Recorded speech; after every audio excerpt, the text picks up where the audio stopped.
You could be the best filmmaker in the world, but if you're an idiot or unprofessional around the clients, no one is going to hire you.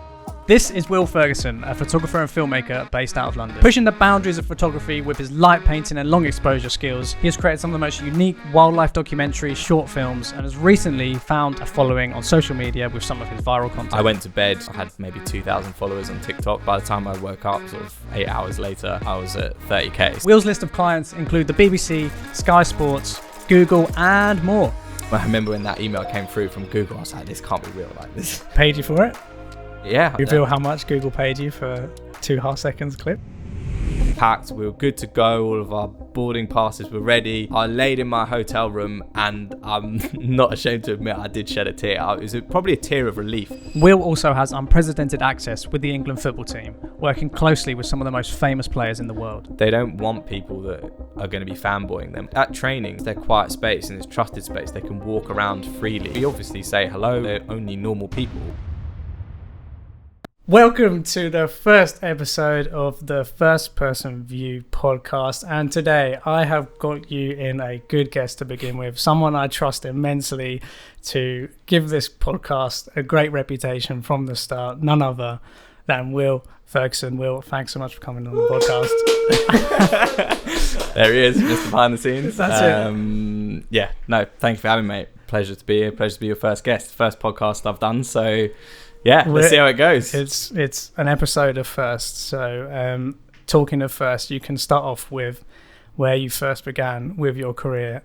Some people might have seen your work online and seen where you're at now, but how on earth did you get started with this career?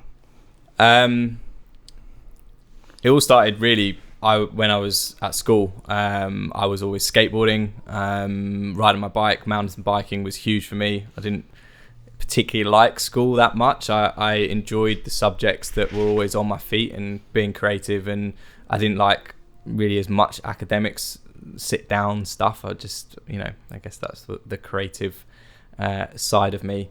I just always wanted to be out on my bike or skateboarding or in skate parks and stuff like that, and I always was the one that was capturing it all, filming my mates. And back then we didn't have iPhones, we didn't have 4K phones, we didn't have anything like that. So I actually, before even GoPro came about, I rigged my mum's, at the time, very expensive little point and shoot camera to the top of my bike helmet. How did you do that? Sticking out. Literally just a big washer, a big bolt that was the same thread as the bottom of the camera, and just screwed it on. And the footage was terrible, obviously. The stabilization. You got pictures of that? That'd be so interesting to see. Yeah, I'll see if I can.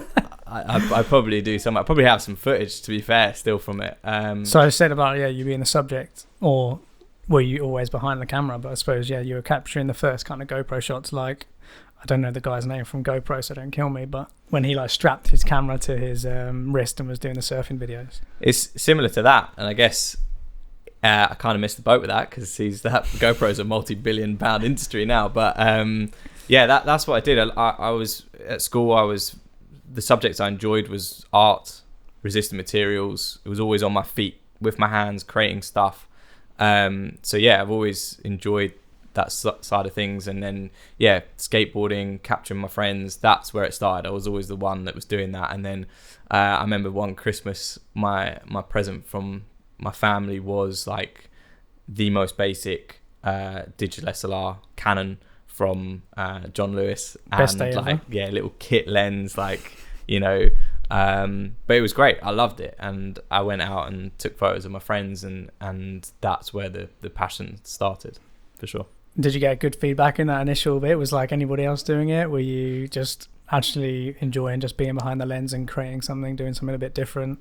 Yeah, I think there were a few other people doing it, but obviously at my age, owning a camera like that, most people didn't have jobs. It was quite an expensive purchase, but this was something that I was doing, and I think maybe my parents saw that maybe that was a good direction for me to go, so encouraged it. And this was before the times really of social media and social media taking off, so there wasn't anywhere to sort of post it apart from Facebook, but then so just stashed on your PC, your parents' PC somewhere. Exactly. So I did it for my own enjoyment, and then at school, obviously I was doing art. That was more painting, and then for sixth form there was a can't remember the word of it actually, but we went to another school, Chauncey in Hertfordshire, where they had a photography program, and obviously that's where I did my photography A-level course, and that was interesting. So you obviously had a life of like in terms of a creative side of things, trying to push the boat out of doing things that not many other people are doing, and certainly from the start of doing that DIY helmet project, it sounds like you're being quite innovative and creative in that sense. Yeah. So where your like career is now, you're doing a lot of the light painting and experimenting with drones with the lights on, long exposure photography. Some of your images are absolutely stunning all around London and various photographic locations around the UK and now around the world, no doubt. But so you're still pushing the boat out in terms of what can be done, because not everybody's doing those all the time. Yeah, for sure. I mean, I think everyone gets inspiration from someone or something. So, there are other people that I've seen, my colleagues, which I'm sure we'll touch on later on. There's Rich and Trev from Creative Capture Media. They had a link with Loom Cube, and they managed to get some Loom Cubes from this was before the kit, and I think they just literally like gaffer taped them to the bottom of the drone, and it was an old Phantom, and they went out and I saw this video that they did of light painting around this tree, and I was just like, that's so cool, I've got to try that. And so obviously took inspiration from them, and then now I'm not really doing halo so much, I'm doing more like shapes and spirals, and I enjoy doing it, and it takes you out from the city into sort of more nature and and stuff like that. So that like involves, certainly during the summer months, that means going out like the dead of night to these random places, shooting in the dead of night, nobody's there, it's just you in a little drone with a light. It's spooky, bro, trust me. Like, you're going out. I shot Glastonbury tour. That was a whim one as well. Like, That's done really well. Yeah, that was the biggest one. I was on the way to a job, and I think it was like 11 o'clock at night, and I was like, the call time is really early, but I can bang this out in an hour. If I can get up there, there's no one there, like the stars were out. I was like, it's perfect, I'm here, I've got the stuff in the car, let's just go. So drove up as far as I could, and then walked up this spooky, I'm sure you'll show the picture, but like it's a spooky hill by myself, and the clouds at the time, like they were sort of rolling through, but majority of the stars were out, and majority of the time the stars were out, and it was literally the last shot is the one that made the cut. Awesome. And that genuinely is a true story. Like, it is the last image. I'll see if I can find the image afterwards, because the drone battery, I pushed the limits of the drone battery and it decided to like land itself, because and you see like it's like a perfect semicircle, and then it's like zigzagging down to come and land. I'll see if I can find that image. That didn't make the cut then. Yeah, the one before that was the one that made it, and the clouds just started to part again, and kind of frames the tower, because there's clouds on the right and the left, and then you have this sort of shaft of clouds, stars in the middle that are just like revealed. Should I say that again? Shaft. No, it's all good. It's all good. Shaft of. There's no innuendos here. It's all good. What actually is edited in those photos? Because I have no doubt that you have the haters in there. I mean, because so much content is edited on social media, and sometimes it's so obvious that things have been edited, you must get asked or blamed that it's like completely fake, and that you've just sat at home with Photoshop rather than actually going out at 2 a.m. to do this. So spill the beans on and give us, your perspective as to what is actually real or not. Yeah, 100%. And as you say, a lot of comments on my social media whenever I post one of those images, because it is a very surreal image. It's not, and that's what I love about it, is when you're there and the drone's going round, you don't know what it's done, and you can't see the image until 30 seconds, 20 seconds, however long the long exposure is, until you look at the back of the camera to see what's happened, because obviously the long exposure is painting the light, and you're capturing the light on the building as it's going round. So you don't know until after that, which I love. It's kind of like an unexpected thing. But yeah, I get comments all the time on socials just saying, oh, you could have just photoshopped this, or this is just Photoshop. And I'm like, it's not. We actually went out there and we actually shot this how it is. So in terms of physically what's in the image, apart from maybe a bit of minor tidy up if there's like a bit of broken brick or something that I would fix. But in terms of the halo and the building and the stars, that's all 100%. The editing work comes into how, like, my page, if you have a look, it's got a blue feel to it. A lot of my stuff is night photography, so there's a certain tone of blue that I like to add in, and so it's more just tweak you're like the colors, finessing the final product exactly. rather than like manufacturing the image as a complete fraud. Exactly. It's not that. And as I said, touched on earlier about AI, you know, with all that coming in, then people probably would be questioning, you know, if this is a real image, because it does look so surreal. But that's why I did well though, because people saw that and I think it looks believable. That in particular image, I did a little behind the scenes video, really simple, just some iPhone footage, and then it revealed the proper image. I went to bed, I had maybe 2,000 followers on TikTok. By the time I woke up, sort of 8 hours later, I was at 30k. So I like grew 30,000 followers in 8 hours, and it was trending on Reddit.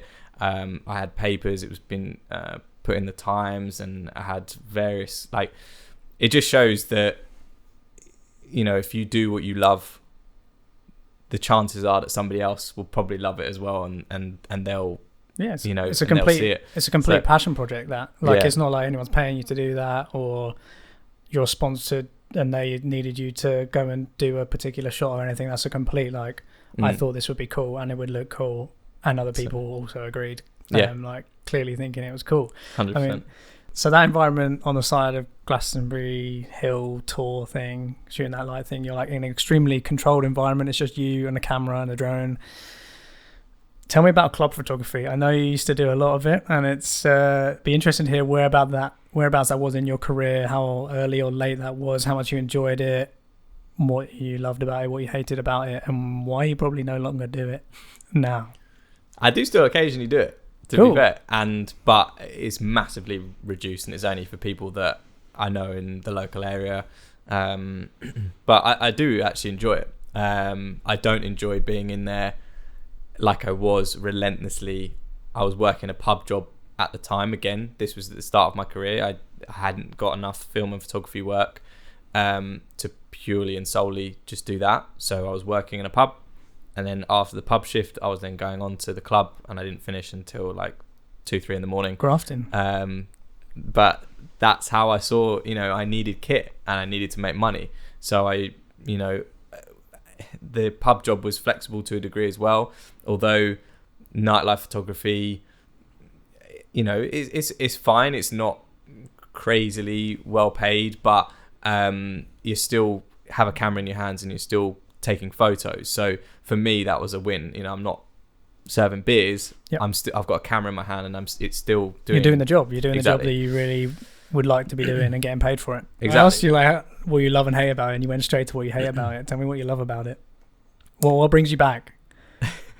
So, what I love about it is definitely the social life, and you know, it's a fun environment to be in for sure. You know, most of the time I've got a drink in one hand and a camera in the other. Obviously, you have to be professional. You can't get drunk, but sounds like every shoot. Yeah. No, for the record, no. The water only. Maybe a bit of an energy boost if you need it on a long shoot, but no. But no, like a massive part of event photography and nightlife photography is involving yourself within the party. If you're just creeping around the edges and taking a few awkward photos, you're never going to get the best results. You have to integrate yourself within the party and the people that are going on. The club that I was a part of was called Cinnabar in my local town, Hertford, and they have a group in of clubs within Hitchin and Stevenage. So I was going off all around those three, and obviously other clubs saw me, and we started to do some more work with them. But that initially came because it was when I was still, as I say, still working in the pub. I had a friend that walked past Cinnabar. It was called Saloon at the time. It was the real early days, and she just texted me saying, there's an advert in the door, you know, might be worth going and have a look and seeing if you can, you know, go do some photography there. And 10 years later, I was still doing it. Definitely not as much as the early days, but one of the most important things that that taught me was, yes, it wasn't the most creative or the most well paid industry. I definitely didn't want to be a nightlife photographer for the rest of my life. But when I was at school and at that age, I think I was quite shy. I learned so much from working in pubs and working in the club, but with at the time I probably wasn't even 18. I think I was 17, and saloon and cinnabar, their clientele was 25 to 30 year olds, all these older people. I've never really experienced nightlife before, and I'm this kid walking in there in a shirt and his camera going and needing to take photos of these people. And I learned so much in terms of my confidence in walking around and being able to ask people for photos and learning. It was a huge life experience. You'd have to be able to read a room, like you say. You can't just creep around the side of the room and point your camera and take a couple. You have to be part of the. You have to turn up.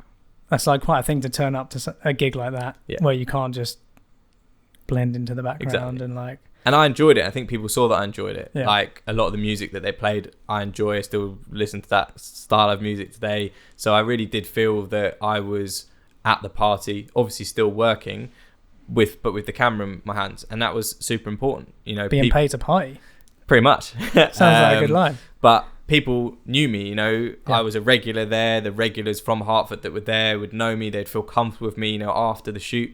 Or on the Sunday, they would DM me and say, "Oh, have you got those photos?" And there was a bit of trust there as well. They knew that they wouldn't upload. I wouldn't upload anything horrible of them, and they loved it. They loved seeing the images on the Sunday when they were edited and went up. So it was really actually a really important time in my career in terms of confidence. It built my confidence up to now when I'm on sets and bigger shoots and dealing with much bigger clients, to be able to talk to people. And so from that side of things, it was a massive plus point in my career.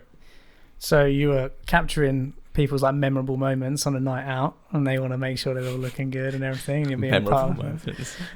But one of my favorite moments of your career that I've been lucky enough to experience is seeing your lockdown video. Okay. Yeah, I thought you were going to say something else. Where's this going? We've had some good fun on shoots and things we've been up to with the FPV and stuff. But the lockdown video was, I'd say, a piece I definitely noticed what you're up to. Of course, abiding by all of the lockdown rules and et cetera. But when I saw that film, it was astonishing. It's shots you'd never ever seen in London. I'm sure we'll overlay some now. And for those listening, just audio based, just imagine London but with no people in it. Just a London that's completely alien. There's no life, there's no buzz, there's no cabs or buses or people. How on earth did you go about shooting that? And also I'd love to know one of your main memorable moments in your career. That's definitely up there, 100%. 100% one of the top moments in my career so far. That started, obviously when lockdown and COVID came out, especially at the start, I guess everyone was a little bit scared because more of the unknown about what this thing was. No one had ever experienced anything like that before. So at the start of lockdown, I was very much in my house and didn't even consider making a film or going outside, and I think probably like most people. But towards the end, when it looked like restrictions were slightly going to come back and be lifted, that was when I saw a few other people. They were going out and they were doing a few little films of London, and I was just like, that is incredible. I've never ever seen London like that before, and to be honest, unless there's another pandemic, I don't think we ever will. And I remember it was a week before the restrictions were going to be lifted, and I had my gimbal, and what the camera setup that I wanted wasn't exactly what I had at home. I had a real vision in mind of exactly the image and the output that I wanted. So I was obviously stores, I couldn't get it for the same day. So I was messaging all of my mates, and one of my colleagues, again, this is a really important factor, the fact that to have a real solid network of people around you. For sure. And he was like, yeah, I'm selling one of those. And I was like, I'm coming now. So I whizzed down to Kent. No way. I bought the camera from him. That's rigged it up. I went to bed, I don't know, it was probably like 10. I can't remember what time I went to bed. And tell us the exact moment that you went to bed. yeah, exactly. I can't remember when I went to bed, but I can remember when I woke up because it was horrendous. But yeah, I was in bed at whatever time, as early as possible, and then set my alarm for 3 a.m. And I was driving into London, probably the quickest drive that I've ever had and ever will have, driving into London, and parked up and shot the sunrise and London completely empty, and made a film out of it. And it did surprisingly, and I'd never thought it would do as well as it did, to be fair. So that kind of like inspiration, you saw other people online doing it. I mean, similar maybe with other, not necessarily with the action cams where you started out with, but like the lume cubes and the light painting stuff, you kind of like tend to have a way of having your finger on the pulse as to like what's new and emerging. We also know now that you're an FPV pilot, and we've been on a bit of a journey together, both of us, to get to where you are today. More of a journey for you, mate. We've spent many hours on the phone with all of the questions that come up when you start FPV. But can I just say, for the record, this is the first podcast. This guy is a legend. He is the guy, but he knows that whenever he comes to my house, that now he's got a kid, he'll come up to my front door and he'll know that I have a list of questions for him. Yeah, that's literally so he'll go, the baby's in the car, like, it can only be 5 minutes for it. So it's fine. I've only got 10 questions for you this time about FPV. But no, Jason's the guy when it comes to FPV stuff, 100%. No, I'm just interested to know, like, I think it'd be interesting for other people to hear, not necessarily that you doom scroll on social and see what's new and like, but you also have some sort of intuition to like what piques your interest that's not necessarily going to be viral, but are you just kind of very aware of what is saturated in the market and therefore what's new and interesting? I would ask you like what's coming next, but maybe that's some of your secret sauce as to what you're working on. I can give you an insight into that. We had some exciting news come in this week, to be fair, but yeah, I mean, I think I really like, I think filmmaking and getting emotion across is what I love, is making the user feel what you're feeling when you're filming it, using music and using the camera techniques to get that emotion across. So I don't know. Yeah, I think it's that, and I think FPV definitely encompasses where that initial kind of skateboarding and adrenaline, kind of mountain biking, all that kind of stuff that I used to do. Yeah. FPV definitely 100% encompasses that. And in terms of building the drones as well, resistant materials at school, that was one of the subjects that I love. Engineering, I was going to be an engineer. That was what I thought I was going to do. So in terms of building the drones, and then, you know, most FPV jobs are either chasing cars or bikes or snowboards down, you know, that's the sort of stuff that I love. So yeah, I can definitely see why I've got involved in more drone work and FPV work. So then you must, because you're naturally creating more viral content, but content which is new and exciting and people are interested in, people are happy to write news articles about and things like this. Do you have any advice for either, I'd say your younger self, but I'm sure you get asked many times, like, how on earth do I become a photographer, and how on earth do I get paid to do this stuff? How do I get to be sponsored or a partnership or an ambassador of someone? Do you have some advice for someone who might be listening who would love to actually go from maybe their job right now to getting their first paid gig photography wise? You obviously have a natural act for noticing what's going to sell, and perhaps it's that, you know, their own passion projects really show your ability. Yeah. So just interesting to hear. So funny enough, passion projects for me have always been the biggest projects to date that have happened for me. My London lockdown film actually has been my highest paying job to date, and that wasn't even a job. That No was me going out in London because I wanted to do it. I wanted to make a film, putting something together. No one commissioned me to do it. I mean, if I hadn't made any money out of it, I would have lost money doing it, driving in and out and the time. But I wanted to do it. I did it, and Google, in their year in search film, I'm sure you can put the link there if you want to see that. My clips are in there for about, there's two, see if you can spot them, for about half a second each. But I mean, that for me, I remember when that email came through from Google, I was like, this can't be real. Like this is a scam. They paid you for it? They paid me for it, and then can you reveal how much Google paid you for 2 half seconds clips? I don't know. That might be a no. It was good. Okay, it's a good payday. It was a good payday, and well, like you said, it's like your highest paying job, but that's kind of interesting that it's like I say in quotation marks, but especially as it was like a passion project, one that you went to go and do yourself. What I will say is, I mean, obviously I shot that film and released it in 2020, end of 2020. So there's obviously been 3 years, or maybe 2.5 since the release of that film. But yes, encompassing all of the licensing and all of the production companies that reached out to license other clips for films. I had a friend was watching an Amazon documentary. No, it's an Amazon film. And she paused it and took a photo and said, "Is this your shot?" And I was like, yeah. So it's amazing. Like, I don't actually know when clips have been sold, really where they're going. And also when the production companies ring me up, I don't know much about it. I just know the licensing terms, and they saw this film and they choose the clips and we make an arrangement and send them on. But all of that encompassed together, and obviously it's still growing every day.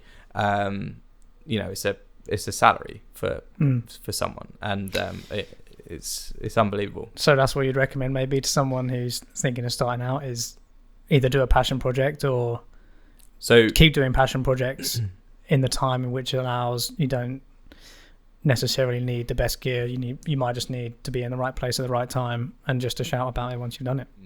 Yes, I've got 3 points on this. The first one is with a colleague, and I always used to tell this story before the exact same scenarios have happened to me, and 2 of my biggest projects to date were just passion projects. They weren't commissioned by anyone. It was just me making the most noise, and that is probably the biggest point that I can say, is the people that make the most noise in the right way are the ones that are obviously going to get noticed. So by that you mean posting on social, being active. Exactly. Going to trade shows, shaking hands, networking. Exactly. Kind of thing. The biggest thing, I don't know if the viewers or know of Gary Vaynerchuk. He is one of the biggest advocates for social media, and he is probably the main reason why we are starting this podcast. Of course he is. He's the guy, and as you very much will know, his points are so true. I mean, I know he's got a bit of a rep for like shouting down the microphone, but his points are true. You've got Instagram, Facebook, LinkedIn, Threads now, Twitter, YouTube. There's 6 there, and I'm sure there's more. All completely free platforms where you can advertise yourself and put out work. And if one person sees one bit of content at the right time, then you've got the next job. It's an absolute no-brainer to be creating content and putting it out onto these free platforms to make noise and show people what you can do. It's just... Couldn't agree more. Yeah. Especially when people's attention is there right now. Exactly. As in clients, general public, they're where all money is on their now. phone, absorbing content, whether it's yours or the person who is trying to grab their attention. Exactly. So the 3 points about that is, the first story, again, I touched on Richard and Trev from Creative Capture Media, really good friends of mine, and kind of how my career started as well. There was a time in London where it rained a lot and there was a huge flooding in a park, and they built this winch, and Richard is a surfer and Trev wakeboards. So they went wakeboarding, made a little film in this flooded park in London. There was a motorway going past. It was the most surreal looking film, having a motorway and these guys wakeboarding from a handmade winch. But They shot it, they put it out there, it made the news, and they shot it on an action cam, and this action cam then picked up on it, and they were sponsoring Tough Mudder, and that's how they got their biggest client to date, was by creating this passion project film, and Tough Mudder's now their biggest client. Again, no one was paying them to do that, but people could see how creative they were. They put themselves out there, and that's how they landed the work. So before that story, before I made my own stories, that was the one I used to tell. Yeah. And as we touched on before, my London lockdown film, for me, I never knew it was going to blow up the way it did. But the opportunities and exposure, and also the money that came from that, it's not going to happen every time, but the chances are that if you are creating work that you love, and obviously it's a passion project, you're generally going to shoot it extremely well if it's a passion project and something that you love, then someone else is probably going to love it as well and get picked up on. And that's exactly what happened with my London lockdown film, and also with my Glastonbury tour image, which I said, within overnight, my TikTok grew 30,000 followers, and the opportunities and the papers that that image was put in gave me so much other opportunities. So passion projects, content, free social media, use it. That's definitely would be my key advice. Cool. So you don't just shoot passion projects and your own little bits of content. Well, actually, one of your own little bits of content I've seen you do a few times is the tutorials. Is that because people ask you, like, how on earth do you do this? Or are you building your own little social media presence to kind of have that presence online to back up all of the other major bits of content you're doing? How comes you've taken that angle of going to tutorials, and how's that going? Yeah, no, it's good. I think there's a few reasons to why I went that route. First one is the way short form videos are with TikTok and with Instagram Reels. Photos don't generally perform as well. So finding another way to put out an image that you've taken, that now is duplicating it. You've now got two pieces of content out of the same, taking one image. So from that perspective, you're literally doubling your output. So on two different factors, video and for stills. Yes, I think it's interesting. I think people, even though if it's even just like a little iPhone video of where my tripod is and how it's set up, people love to see not just the final image, but a little insight to how you created that image. And generally the reels, they do go down very well. Again, the Glastonbury tour TikTok image video, that one blew up, and it wasn't complicated. It was just a bit of iPhone BTS, and Do you think that builds more of a fan base? Because I see various creators on the likes of TikTok where you're making, I say disposable content, but it's funny skits that last a short period of time, but then they don't necessarily have much of a following like someone with 100,000 YouTube subscribers, where people are watching half an hour long form content videos and they know that person deeply and well. Do you find that those bits of content which are less polished behind the scenes, actually learning the story of how on earth you got to that final thing, are you finding that people are more interested, more engaged, they get to know you a bit better in the process? 100%. And the Glastonbury tour image was the most unpolished, rough and ready, as I said, shooting on an iPhone in pitch black. Like, it's not good quality, but it's not about that. The final image is the good quality, and I think that's kind of what people like. So do you think it would have gone less viral if it had been more production value? As in, probably, yeah. If there'd been a whole production to go and shoot that video and booked it out. I'm not saying you needed film permits, like food van, crew, hair and makeup. I'm here. I'm Will Ferguson, here to shoot. 100%. I think that definitely would not have done as well as... I mean, I didn't go quite down that route in terms of hair and makeup and stuff like that. I wanted to do my own spin on a Squid Games take of light painting and drone halos. So we went out, and I had my colleague with me, and we weren't filming things on iPhones. We were filming things on proper cameras, and we brought lights, and it was a lot more of a production to show the behind the scenes. And it didn't flop, but it didn't do well. Damn. So, and it just shows like really, the Glastonbury tour one was iPhone, me by myself, a quick little pan up, probably being the drone man. You're not gonna like this, but my camera. My phone was obviously still strapped into the drone controller, which was still doing loops around Glastonbury Tour. Sick. Whilst I was filming the tripod, which is maybe a little sketch. Multitasking. But I still had visual line of sight of the drone. So obviously, it's all you still were in good. complete control of the drone at all times. But that was a really sort of rough and ready video. But that one was the one that performed the best. So speaking of like iconic images, I've got an image of yours here. I've surprised this on you. Can you tell us what is going on in this image? Oh God.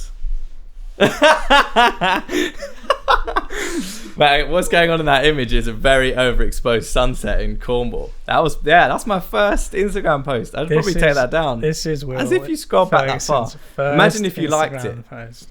We made sure not to like this, so you had no idea it was coming. It's funny. My mate literally sent me a video today about like scrolling through a girl's Instagram page like really far back and accidentally liking something from like deliberately 2015 or something. Or no, like doing it, but then it was like accident. A funny comedy about scrolling back really far and then dropping the phone and then accidentally liking it. So you did well, mate. You didn't like that. We didn't like that one. What's the story behind that? Because that was many years ago. But it's still on your Instagram page with all your other polish. But equally, it is as it was. There's no AI or Photoshop going on there. Very much as it was in its terrible beauty. Where was it? So that was at Boardmasters Festival in Cornwall. So it was me and my mates, and my mate had just got Instagram. That was literally as Instagram was becoming a thing. Yeah. My mate was on it, and I was like, I take photos. I should probably check this out. Yeah. Downloaded the app, and that's where I downloaded Instagram and set up an account. And the sunset was going down. I was at Boardmasters Festival. Yeah. Took a photo. That was my first beautiful post. Damn. And you didn't get paid for that one. I definitely didn't get paid for that one, and I definitely didn't get any exposure from that one. Well, now it's getting some exposure, to be fair. What's this podcast called? The CineCloud podcast. There's nothing to do with CineCloud. I know you're talking. This is the first person view podcast. First person view podcast. Talking of not getting paid, have you ever not been paid for a job? Yeah, loads of times. Yeah. Too many times? Too many times and you don't have a business. So true, but I actually think in a controlled way, if you're making informed decisions, doing free work is really important to start your career. I didn't necessarily mean doing work for free. I mean more like you've invoiced and then someone's never paid. Oh, now that's different. Now that's an even more difficult conversation, because I think we can both agree that there's an element of doing work for free or an element of passion projects or proof of concepts. You're not going to out the blocks start charging people who've been doing this for 10 years. Maybe you do, but we probably both come from a background of, to prove to people your worth, you need to have a bit of a portfolio to kind of show what you can do. Mm-hmm. And sometimes that means doing favors or applying for jobs that people just need a favor for. Yeah. 100%. I mean, the value, even now, I don't want to announce that too much to clients, but if the right opportunity comes along and someone says, we're doing this really cool project. Actually, recently, last year, I was flying out to Fuerteventura in the Canary Islands. I wasn't paid. All expenses were paid, but it was to be a drone op and an FPV pilot on a music video shoot for Shay Lingo. And apart from it being cool, I love traveling and seeing other parts of the world. It was a real experience and a real challenge for me to be flying in those environments. I'm not sure if you've ever been there before, but especially when we were there, it's notorious for being extremely windy. Yeah. And we're in a desert. There's no people as such really where we were to hit. So really, it was the risk for me about losing my drones. Course, yeah. But all challenges are good if they, if they go wrong. There's a learning curve. Everything did go right, by the way, and it worked out well. But that was a recent free project. But I made that decision. That job came in. I'm obviously equally within my right to say no, but I wanted to do it, and it's definitely benefited me and my business. Did that come with also no expectations regarding them, as in were they also like super bossy, even though you weren't necessarily being paid what you were worth? I mean, I think how do you value your work is like kind of another essence of this kind of thread of questions. It's kind of, in that moment you're thinking, right, this is a great portfolio piece. I haven't, it's a big name. Has potential to go viral. You're going to have your name in the credits. It's all expenses paid, so there's no loss. Worst comes to worst, you have other work booked in when you're supposed to be out there, so you're going to really lose out cash wise. But it's a calculated risk. 100%. And this job came in really last minute. So I think if it had come in maybe, 3 or 4 months before, I'd have been a bit like, other jobs, paid work, I work for myself. I need to live. The fact that it did come in last minute, and I knew that all I had was editing work and I could fit that around it, and I wasn't going to lose any paid work in terms of shoots. It was perfect. So from that, I made a calculated decision that yes, this would be beneficial for me. It'd be good fun. It's experience flying FPV in different and harsh conditions, and there also is a bit of a contrast as well, though, because now I'm more established.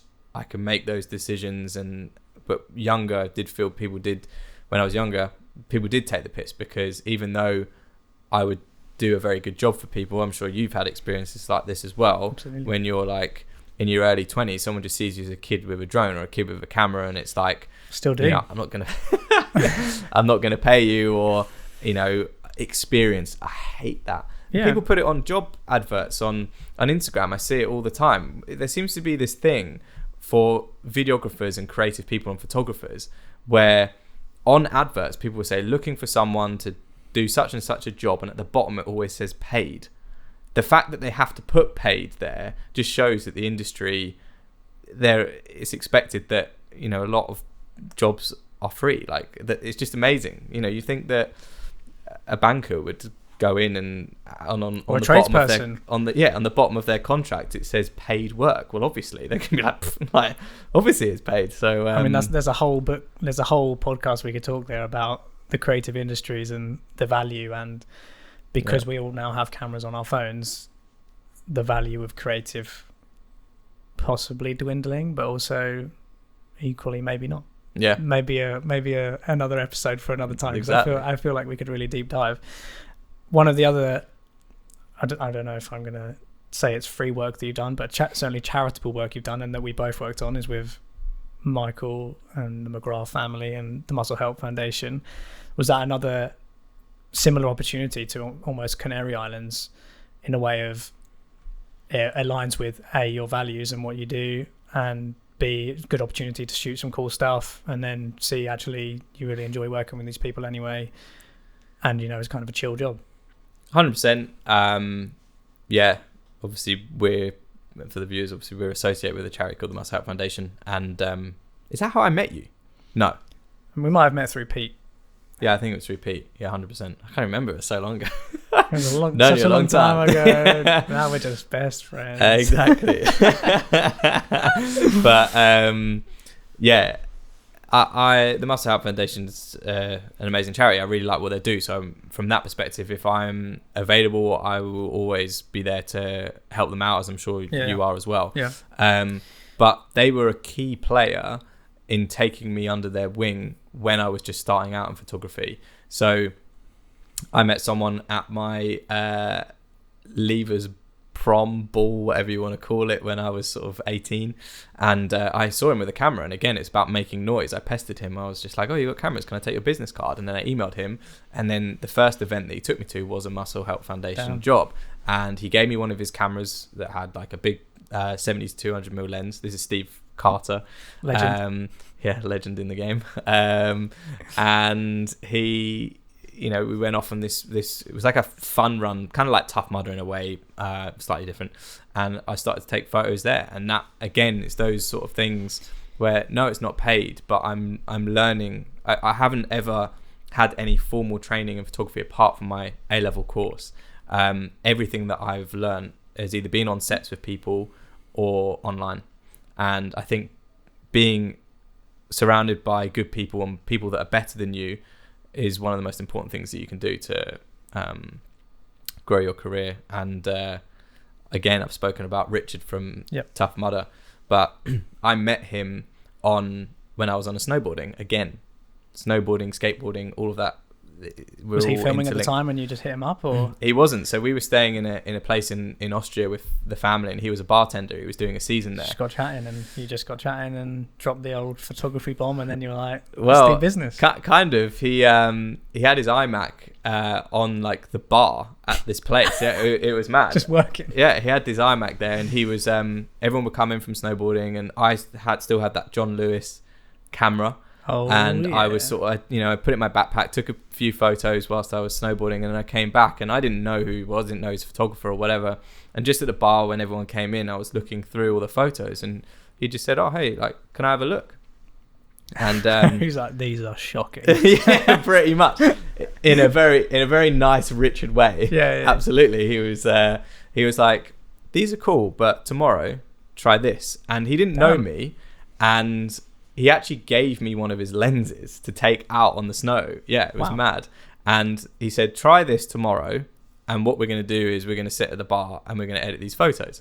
And I was like, "Cool." Wow. And I'll show you. I'm sure you can put them up on the screen. But we stitched together. So he changed some settings, and I put it into a high shutter and a high frame rate, and we stitched into one image like these guys going over a jump. Oh, awesome! And that was the moment that I met Richard Van Wyck, and he has been one of the most instrumental people in my career, hands down. He just took me under his wing. He's been a mentor for me massively. He introduced me to the community of filmmakers that I'm a part of now. Very, very solid filmmakers that all have their each own individual skills. I mean, like you're the only guy I'm going to call for drone. There's Jonathan.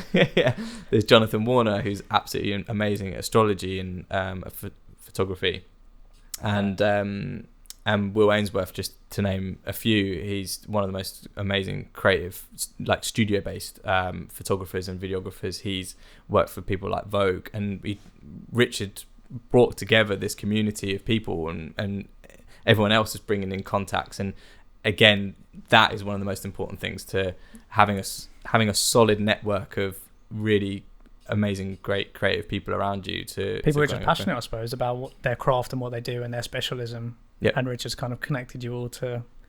You're not all treading on each other's toes. You might do in some areas, but like you'll have your little. We all work together. It's interesting because we're all freelance. We don't really see it as competition, but we all have our each individual skills. And when jobs come in, it's like, right, Brendan, I want you, Jonathan, I want you, and we bring together a team based on the job that's going on. So, and we look like one big company as well. When you turn up with like 5, 6, 7, 8 people on a set, we're all wearing whoever's company t-shirt it is, but we all know each other. We all generally use the same kit, so it works amazingly. It works really, really well. And Richard has been instrumental, as I said, in my career. And I remember I'd just got my hair cut. I was walking back and I'd seen him doing these really amazing like Tough Mudder highlights videos, and I'd never told him this, but I was looking at them online. I was like, I'd love to do that. And he phoned me up one day, and I was walking back to my car for my haircut, and he said, "Will, how do you feel about coming and filming a Tough Mudder thing?" And on the phone I was like, "Yeah, I think I'm free. Yeah, that's cool. Yeah, definitely. I'm available on that day, and let me know. Send me over the details." Put down the phone. I was just like I was so buzzing. This was the first proper like film job I'd been on. It was encompassed everything that I loved in terms of like adrenaline, people running around doing jumps off stuff and capturing creative, cool projects. Awesome. And I was absolutely buzzing to be asked. And again, it's another stepping stone for this random bloke at a bar on a snowboarding holiday that has progressed to doing film jobs. So yeah, it was a special moment. So Richard's obviously like quite a fundamental person in terms of connecting you and to your day-to-day work now. Like, you have a great team there. Would you, without excluding anyone else, people who don't get a shout out, I'm sure you've worked with like so many other people. Have you met other people that, is Richard just like an anomaly person who's willing to help people out? Who else like stands out? I'm actually really worried now because you're not going to say someone and they're going to think, oh, I really hope they say me. Yeah. No, exactly. But equally, like, who else has been influential that has helped you along with your career? There's been so many people that have been instrumental in my career, but one key person before I even had any photography work was Sarah Graham, the artist. She's based in Hitchin.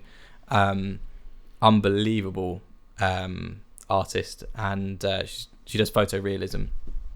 And when I was at school, so this was it was my A2 final piece. I was obsessed with doing time lapses, so that's where how my photography merged. That was my final piece, was a time lapse of like flowers opening and the stars and all that kind of stuff. And my work was sitting in this hall, and the art teacher actually at the time said, "Now I think we're done now. We were like, you can pack up your stuff." And I started to walk over to my computer, and this couple walked in. No exaggeration, literally at the same time. And I could have just turned it off, said, "Oh, we're done now." Yeah. But I said to him, "Oh, actually, there's some people. I'll let them see." And that was Sarah Graham. No way. And she saw it, and out of everyone that saw that work, she was the one that was like, "Oh, so you do time lapses?" I said, yeah. So I'm an artist, and I would like to do some more time lapse work of me completing my work. Took my number, definitely didn't have a business card then, and we got talking, and did lots of projects for her. But one of the most key ones was, again, that she trusted me with this was amazing. I mean, she's an amazing person, amazing artist, and so much loyalty there to her as well. But she had a commission come in from the Kaiser Chiefs, and we didn't do a time lapse of that image. I think maybe more just because of the stresses of making it happen. She was under pressure and didn't need added stresses. Yeah, exactly. But she asked me to take the final image, which was going to print, and that was going on like the drum skin of their kit, and it was the album cover image. Wow. And yeah, my name's on the credit of the back of the CD. I mean, obviously, she did all the work there. She's the artist, she did everything. But the fact that she called me, just out of school. What did you do for her? So she painted, obviously, this this piece. I actually can't remember. I'm pretty sure I either took it or helped her in the photography, because she paints from an image. So she had the stick of rock and with Kaiser Chiefs written on it, and I don't think I took it, but I assisted her in sort of setting it up so she got the right image. That was obviously printed. Wow. She painted her image from that, and then her final painting, obviously to go to print, you need it in a digital format. I took that, and then that was the image that was taken, that was printed on the drum skins and on the album cover. And she's instrumental. That again was another boost in my career in terms of exposure. So yeah, fantastic. So then that was like kind of when you were choosing what you wanted to do A-levels wise, you were choosing like what you like to do. You heard that phone call from Richard, you're going to do Tough Mudder, and you're like freaking out, like, love that. Oh my God, I've got this job and it's going to be flipping amazing. What do you like to do outside of photography? Obviously, you're mixing clubbing and photography sometimes. Tough Mudders, are you a kind of Tough Mudder kind of guy? It's interesting because I think and someone said this to me before as well, that our work is, I mean, you may think slightly differently, but I'm sure you think the same, but our work is kind of like a hobby job in a way. It's like, yeah, sure. People do it for a hobby. Yeah, and there are obviously certain, to every job there's aspects which, I'd never choose to go out and probably film an interview. Like, I wouldn't. Obviously the passion projects, the things that I would go out and do. because I love to do it. But when I have time, I'm out doing light paintings. I'm out doing drone halos or flying my FPV and creating content. So you find that fun anyway to do, and that's kind of. And I think that shows hopefully in my work that it's good. I hope that I just have a passion for it. I love going out and creating, and but I mean, aside from that, I guess there is this. I don't really skateboard, or I do a bit of mountain biking still, but definitely snowboard. That is a huge passion of mine. I love snowboarding, so my camera's always coming with me there, and capturing that's interesting. Yeah, that you take the camera with you still, as in, do you know what I mean? That kind of shows through the passion of. I'm going snowboarding. I'm really going to enjoy this snowboarding, but do you know what would make it better if I had a camera with me? And also, if you take the camera, you can make it into a business trip and put it through the business. But I like the sound of that. That's the one. Yeah, like aside from making holidays business trip as well. So, sorry, my accountant. But no, it's true. Like, because I don't take all my big cameras. I'm only taking like a 360 camera and stuff like that. But I choose to do that. I mean, I like capturing content. I like doing that. So yeah, I'm exactly the same. In terms of, I find it amazing that we get paid to fly drones, because I started out just flying drones for the fun of it, and it was fun. And we still do passion projects of fun things we want to do. And now people are willing to pay you to do those things, and sometimes travel the world with them. It's kind of like absolutely insane. But can I just say, I think that is the real fine line when we touched on about people not paying. Yeah, where they think it for free. Yeah, you enjoy it anyway. Or I'm not going to pay. I know a friend who does it and has a drone. That's the worst. My dad has a camera. They can take photos. Are they doing it legally? No. Yeah. Are they insured? Have they studied it? Have they done 100 jobs and have all the right kit? Yeah, have backups. Have exactly the experience. If you want a proper job done, then you need to pay the people that have had experience and know how to do it, not just your dad who got a flipping DJI Mini for Christmas that reckons he can fly a drone. So yeah, I completely agree with that. But I think that's where that fine line is in terms of not being paid. It's a tricky one. So they're also like some of the things you enjoy the most, and like we say, we take cameras and drones and things with us on holiday on business expenses or whatever it is.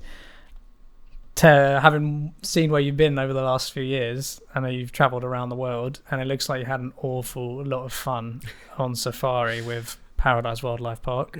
And shout out to them and all they're doing, all their goodness which they're spreading out into the world, and all their conservation work. And I'm literally just surface level, have an idea of the kind of work they do, but I know you went out there with a camera and a drone and shot some absolutely epic stuff. So did you have fun with that? Tell us how on earth that came about, and it would be good to hear how on earth you go about flying a drone out there and the ups and downs of what on earth went on. Yeah, 100%. So my friends own a zoo, as you do. You can't just drop that bombshell. My friend Cam, exactly. Kind of has a zoo, and everyone's so relatable to that. When your friend just has a zoo, they just have a zoo. It's a pretty cool one. But to be fair, I went to school with them. Aaron was year above me, Cam was year below, Tyler was in my form. Great guys, but never really been super, super close with them at school. Obviously, see them out, say hello. But they saw my work on social media, and they needed to get some more... they needed to get social content flowing through the park. So I filmed... they asked me in to film some content for their parks, and sort of grew with them. And again, that kind of was a tipping point in my career. My first ever films were shot on a 5D Mark III in HD and a glide cam. It was... Yeah, that was which to those who don't know might seem like a rookie setup, but it's kind of like a photography camera. Literally that camera. Yeah, it's up on up on my shelf because we were doing some the photos recently. And he's still got my camera, but it literally is that one. That one. That exact camera was. I didn't even think about that being placed there, but that's quite. It's quite good. Nice. It's a complete accident. Yeah. It's a complete accident. But that exact camera there, I had a glide cam. Yeah, so not like the DJI ones, as you say, not motored and had weights to it. And you're in the sanctuary, like in the enclosures with the big cats, right? Like lions, tigers, whales. No. The scariest animals that I've been in with was at Paradise Wildlife Park. They've got the UK's largest or longest anaconda. And I went into the enclosure with a keeper who had a long stick, and I was like, well, yeah, there's a reason there's a guy with a long stick here. And also, I'll touch on that more when we talk about Africa, but yeah, I went in an enclosure with hyenas and cheetahs. Obviously everything was controlled. I can fully trust the staff and everyone around me. We wouldn't have been put in those situations. What an environment to be in. Yeah, but getting paid to take photos and videos, and then like, I'm in a cage with an anaconda that could just kill me right now. I know. And there's a guy with a stick here to protect me. Pretty crazy, but you went on safari with these guys. Yeah, take us there. Where are you in? Are you in Kenya?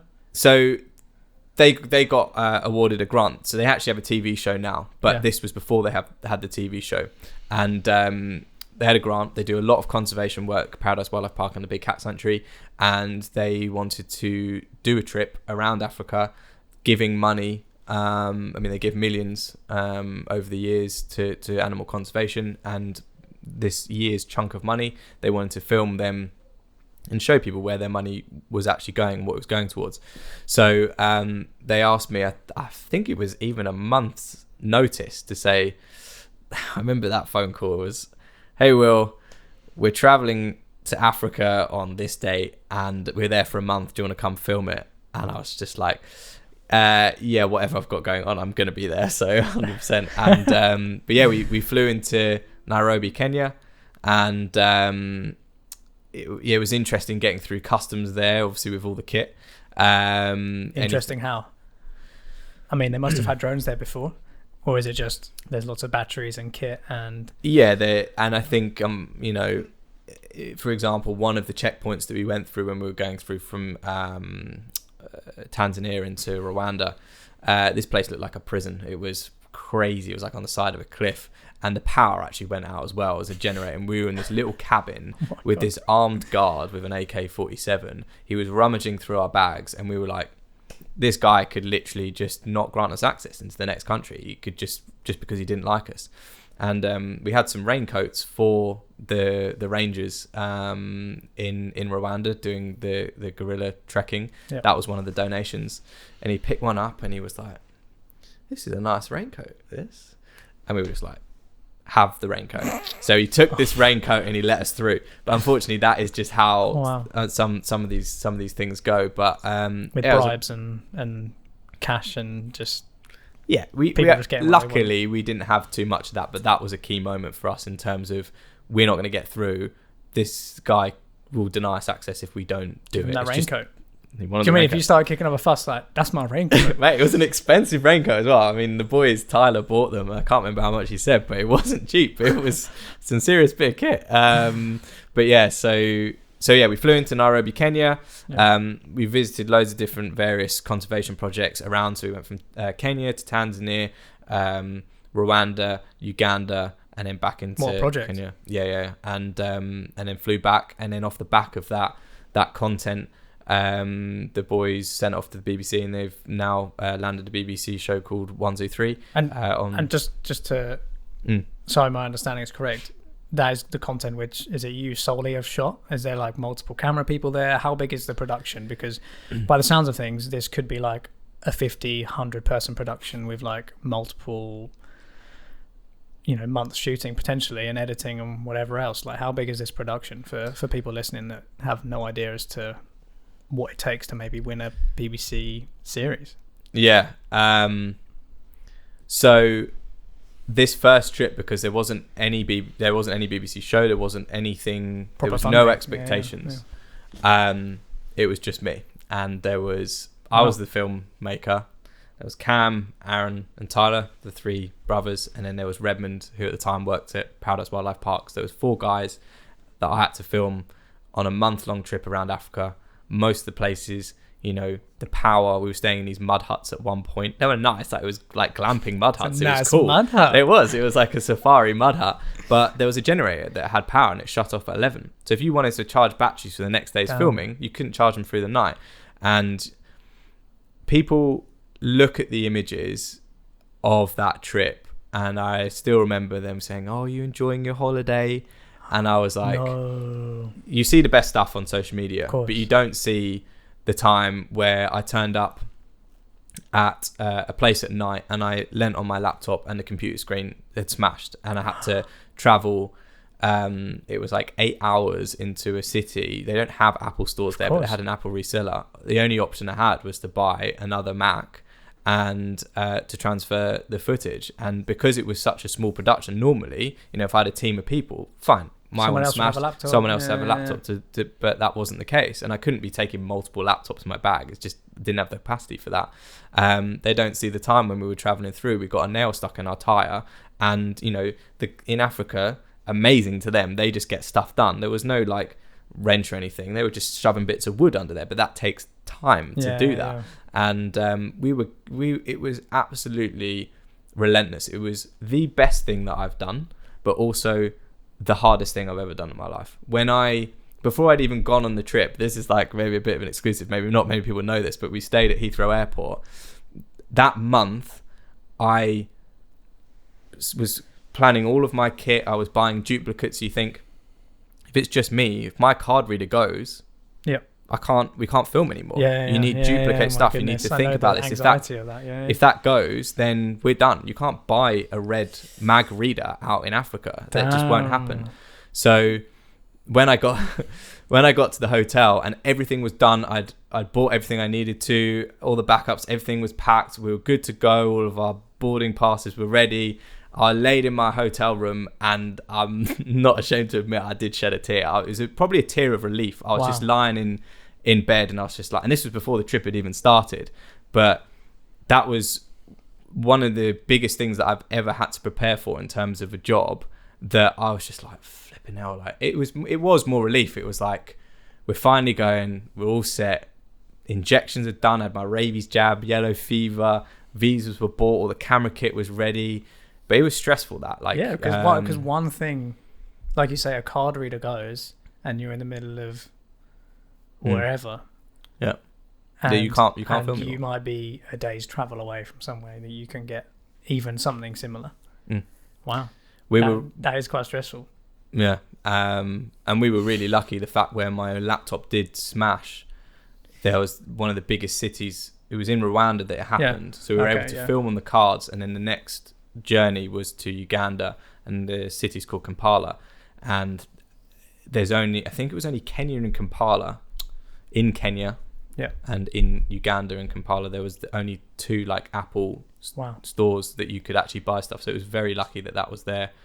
But yeah, absolutely amazing, and we've had multiple trips since then, and obviously there's been more budgets with the TV show, so we'll be able to bring on more crews.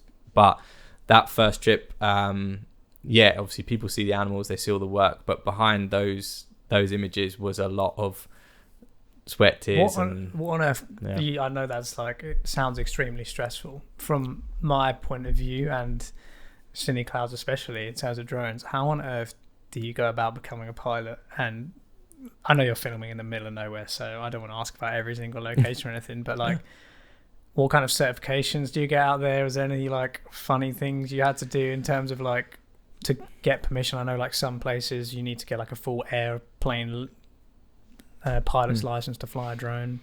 100%. And we were lucky with the access that, due to the boys at Paradise Wildlife Park and the Big Cat Sanctuary, the links that they had. So in a lot of the safari parks, the way that the rangers work there, they're almost like the military. They're all armed. They're kind of like the police, the wildlife control, rangers. the authority there. Yeah. So they all knew we were coming. We were with them the whole time. You know, they are effectively, as I say, like the military and police that work there. These vast deserts and jungles that we were in. They were all controlled by these people. So we had their permission to fly, and that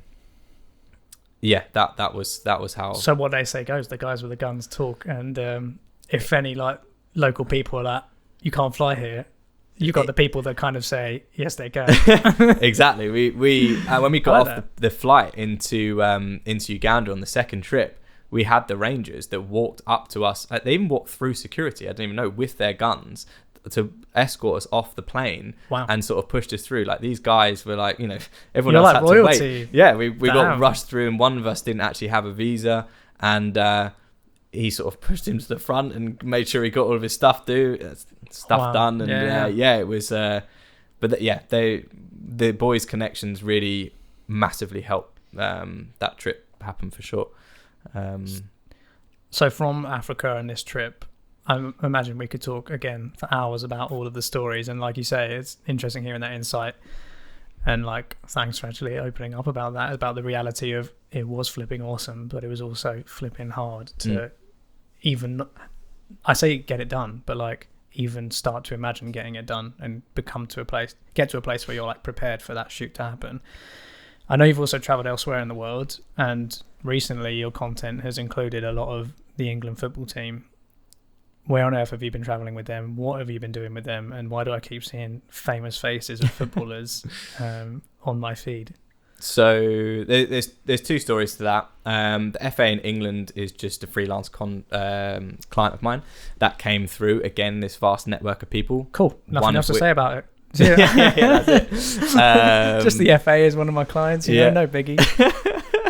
And that came through another South African, Richard, is a South African. Brendan is one of the people that he introduced me to within this little tight-knit network of people. Nice. And he was so busy with one of his biggest clients, Herbalife, that he couldn't fulfill what the FA needed. So I was closer to Wembley and also St George's Park, where they do a lot of the filming. So he just phoned me and said, Will, I've got this job coming, are you available? And ever since then, with his permission, this is kind of like an unwritten rule as well within the film industry, that if it's their client or you're on a job, say I'm on a job with you, and then that client directly messages me for photography, maybe photography isn't something, I would always come to you and say, just to let you know this, and then that's how. And you only have to do that once, and you will never ever work with that person again, because they're essentially like stealing your client. So that's a good tip to anyone out there that's getting into this life, is always respect those that help you out and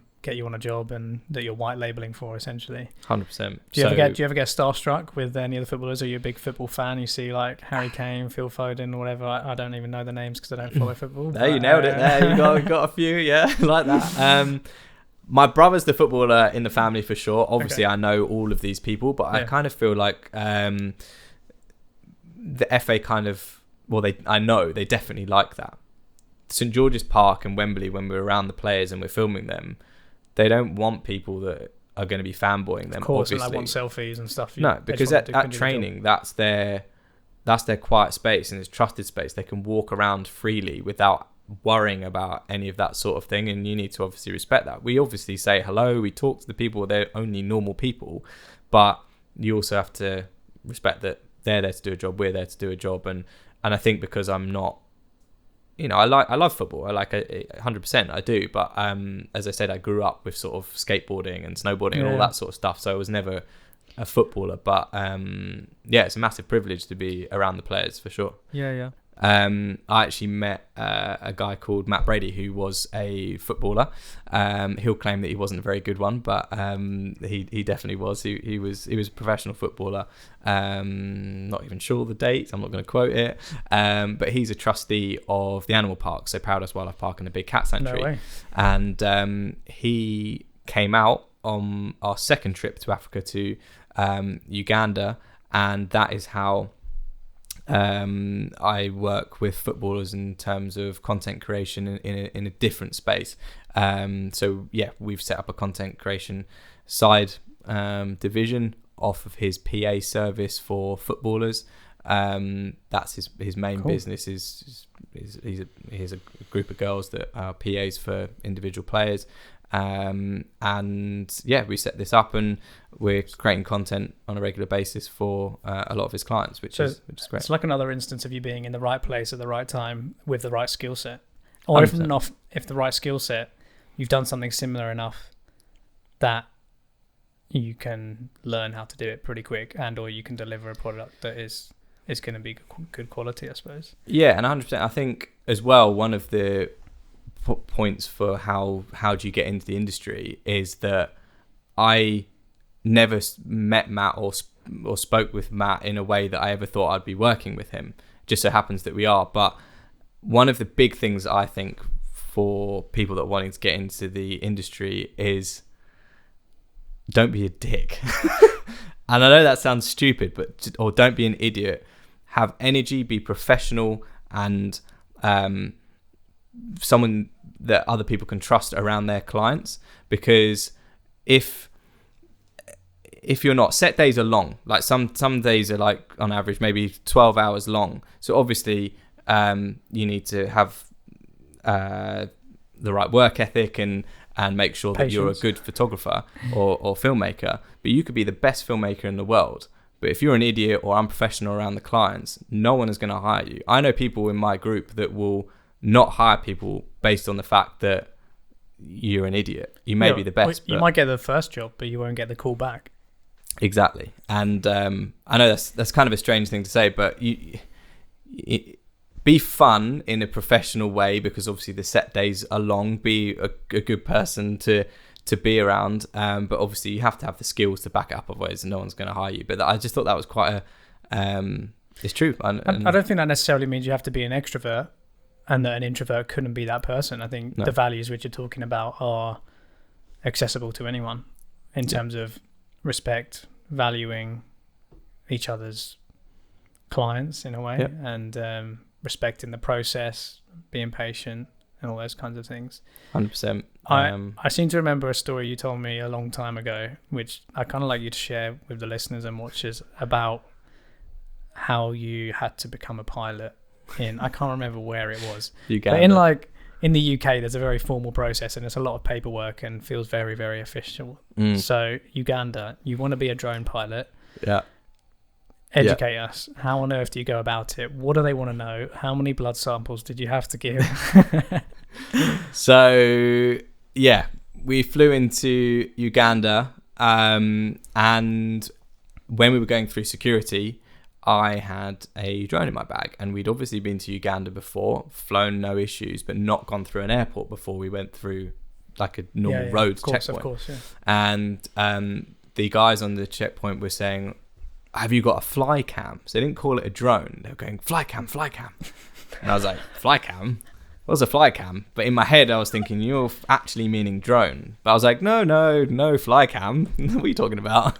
No fly cam in here. And they were like, because they were scanning it through and they were like, you got a fly cam in there? And I was like, fly cam? No, I haven't got a fly cam. And they kept on asking. And when we went through, the rangers and the that we were with, that obviously were, as I said, basically military there. Fixing you up, they didn't really have any authority over that as such, because the security into Uganda, they are effectively the military as well. So they were scanning the bags, and I was obviously saying no, we got through. But afterwards, he told us a story that literally the week before, there were some American tourists that came through. They had a drone. They confiscated it off him, so they weren't able to use it throughout the trip. And they didn't have their drone released, and by the time they'd left, so their drone still resides probably in Uganda. It's on the Ugandan eBay, man. That's exactly. We just have to hold this. But at least I knew that if I crashed my drone whilst I was there, I know where to get a new one. But in terms of like what I needed to fly my drone in Uganda, I've never experienced anything like this before. So I had to have a full pilot's, as in commercial plane pilot's, medical assessment done. So what does that involve? I went to this hospital, which was effectively a hut with some corrugated iron on the top, and it is actually something, to consider. they had to take bloods and stuff like that. And obviously, Wow. when you're in these countries, you need to make sure that the needle is coming out of I was joking a about fresh, the blood sample. But comes out of a fresh packet. So I, no word of a lie, sat on an upturned yellow bucket in the back of this hospital whilst this man stuck a needle in my arm, drew some blood to make sure that I was all good. And then I went through, did an eye test, and then took my shirt off, and he put this, I'm not actually wait, sure. he asked you to take your shirt off? Yeah. No, he asked me to I took my trousers off. He asked me to take the shirt off because he did some electrical pulse thing, and I have no he's idea. measuring like your heart trace to Yeah. see that you didn't have any like heart palpitations. Maybe. Or, I didn't really know too much what was going on. This guy was just Did he get out some like massage oil? Give you Yeah, exactly. I was put like, on the candle. no, it wasn't like that at all. I was getting needles stuck in me, and I was getting electrocuted. Oh, he was, likes it rough. Cool. Yeah.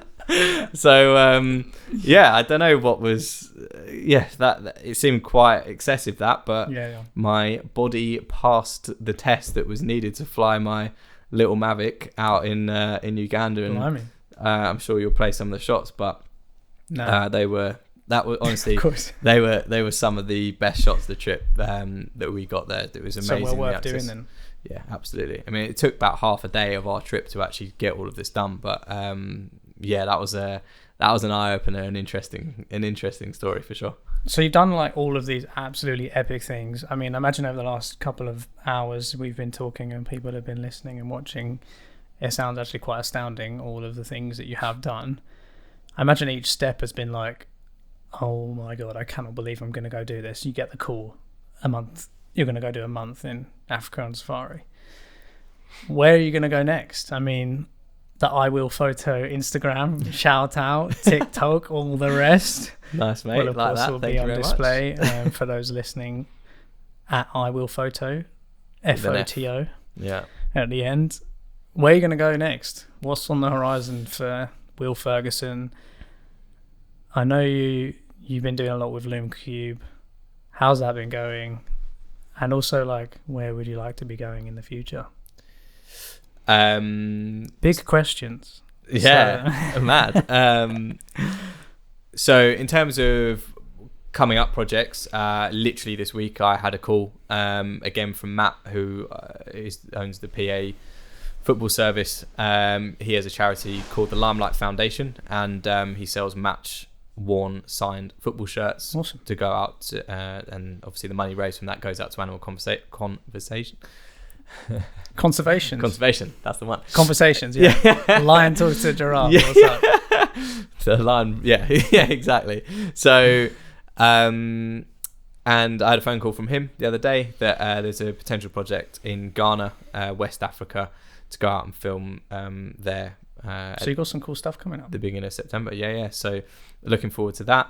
And in terms of what I would like to do, or you want to keep creating content. I know obviously you're building your online persona. So where's that? Where would you like that trajectory to go? And who would you like to connect with?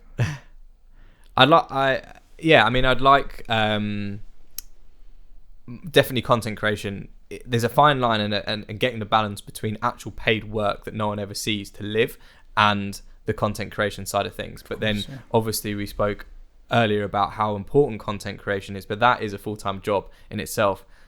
But that a lot of the time is what gets you that next job. So it's just finding that balance between the passion projects and these paid jobs to. But I mean, if you're really busy with paid jobs as well, then there is an argument that maybe you don't need to be pumping as much on social media, or you just don't have the time. True. But if you're pumping content on social media in a particular direction that you want to go, maybe I'm doing a lot of football work, but actually I'd rather be flying FPV more, then obviously you need to be going out flying your drone and pushing that content out there, and hopefully you get picked up, and that would be the direction you'd want to go. So definitely in terms of content, I've been doing more of that. I've got a contact, Pete at London Camera Exchange, who is a legend. He's always sorted me out with the drone buying side of things. Obviously you're my goat and guy in terms of when it comes to when I have the drone and all the legalities of everything. It goes wrong. Yeah. It won't take off. Exactly. But he works for London Camera Exchange, and we're in talks at the moment about working with them and creating content for a retailer. But long term, I'm already ambassador of LumeCube, who are the light company that I do my drone halos and light painting with. Nice. My cameras, I currently use a Sony. I would love to be a Sony ambassador, and even if possible one day maybe even DJI ambassador, which is obviously the drones that I use. And yeah, I mean, again, with Pete, there was even talks at the photography show, which the photography show was a place where, again, before I was full-time making a living out of photography and filmmaking, I would go to these shows and get inspired by people to go and do stuff. And I'm sure some of that inspiration is the reason why I'm doing certain things in my real job today. But there's talks about potentially me getting on stage and talking about my travels and everything really we've been talking about today. And that would be a dream to do that. I'm sure I'd be petrified at the first one, standing in front of everyone. But of course, yeah. No, I enjoy helping. And yeah, what parts of that do you really want to like, or would you enjoy most? As in, obviously being on stage, being asked about your experience. Hey, there's kind of like no wrong answers because they just want to hear your awesome stories. But what part of like being an ambassador do you think? Is it the validation that this well-known brand appreciates you as a creator with their products and their brands to kind of represent them? I mean, other than like, I say the free gear and the free stuff, that's great, but I'm aware that with those deals sometimes comes the pressure to make videos and content about that kit, which can have its ups and downs. So like, what's appealing about that? Yeah, no, 100%. And I wouldn't actually really say free gear and free kit because I already own the stuff. I'm already like you're a paying customer. Yeah, I want to be an ambassador of Sony, of LumeCube, and of DJI because I'm using their products and I love using them. Yeah. So in terms of wanting to get free stuff, I mean, that would be great. I mean, if new models and stuff come out, that'd be fantastic. Yeah. But I think your point on these big brands that I use, gives me that validation that my work is good and they want to showcase it is amazing. And also kind of how I remember in a similar way to Richard, again, like you were mentioning him sort of taking me under his wing and mentoring me and inspiring me to do so many things when I was, 16, 17, 18 and I wanted to get inspired and learn stuff from people. I do a bit of that now, but not on a stage, and I enjoy it. I get a kick out of being able to help and mentor people that want to listen. So if you want to listen, then it gives me great enjoyment to be able to talk about my work and my stories, for sure. So there we are. Well, best of luck with it, I suppose. I've no doubt, whatever the next thing is that goes viral or whatever you're on the pulse of to see as the next emerging bit of content, you'll be on it, and you'll be the person to watch to see, hey, what's going to be cool in the future, but also how to do it well. And I think you're a great example of that, and also the grind and the attitude to have to win work and then get repeat work in terms of being trusted to get a product which is valuable. So we've got one more challenge for you. Challenge? Yeah, this is a surprise challenge that I don't think it's going to be a surprise for very long, but I just need to grab the board from behind you. Should I be scared? What's going on? What have I got to do? You're not going to electrocute me like that African man, are you? I can electrocute you like that, like you have been before. So this is the challenge. So confused. You're so confused right now. You have no idea what's going on. What is this? Right, so we've got a challenge, and it's called "How Hard Can It FPV?" Well, it says FPV on the board, and it's got your name on it. So obviously, whatever I'm about to do is not going to top that. What is going on? Right, we've got a challenge. We are going to set this challenge for all of our podcast guests to fly an FPV drone in the simulator through a racetrack which we have chosen. Okay. And your time will appear on the board against all of our other Mate, people who am I are even here. going to make the course? What? So currently, I have taken the course of how hard can it FPV, and I got a time of 20.3 seconds. Okay. Jed, our superb editor and podcast host, behind the scenes, getting everything sorted, got a time of 21.2 seconds. Now we've got to cater this for.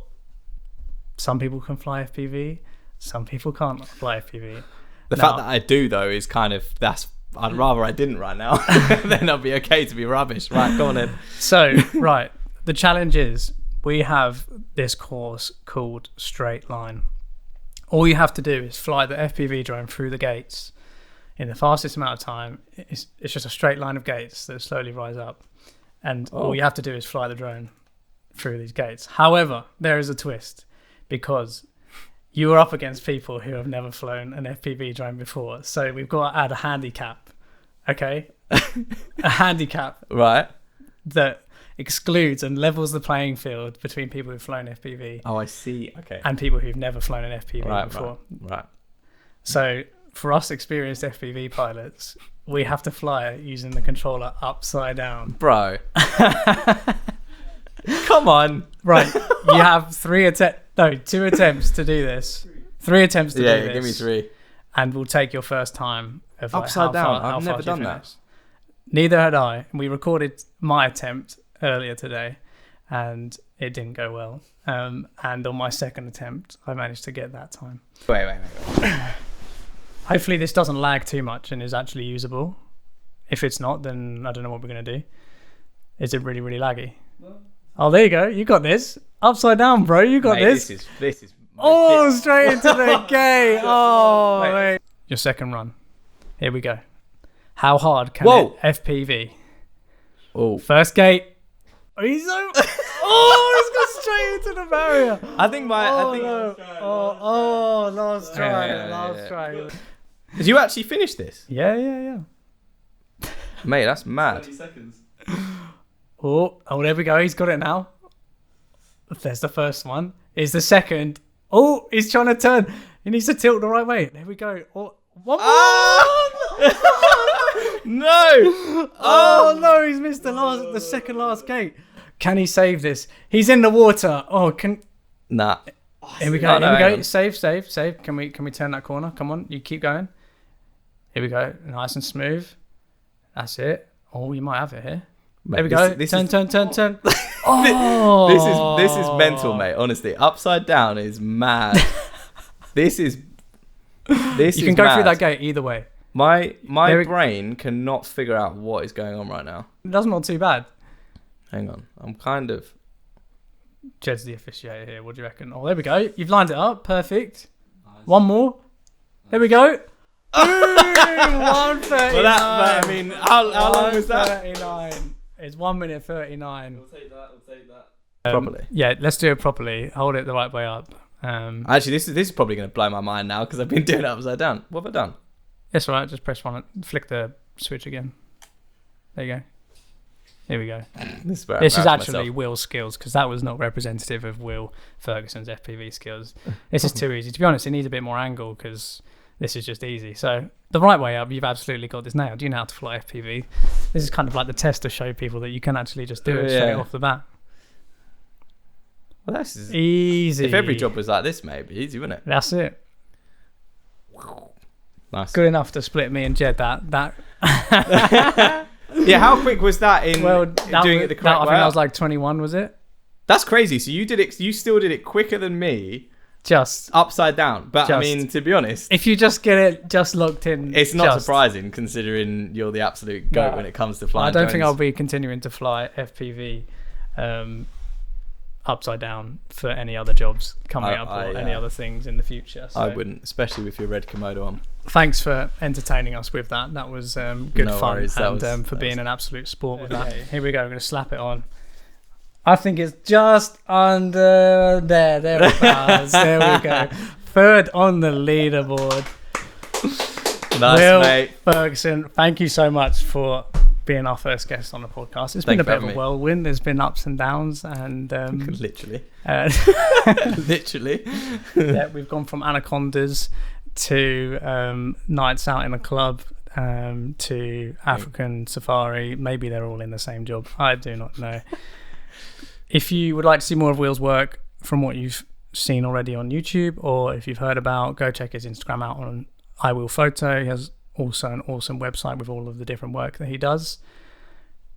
Anything else you've got to say, Will?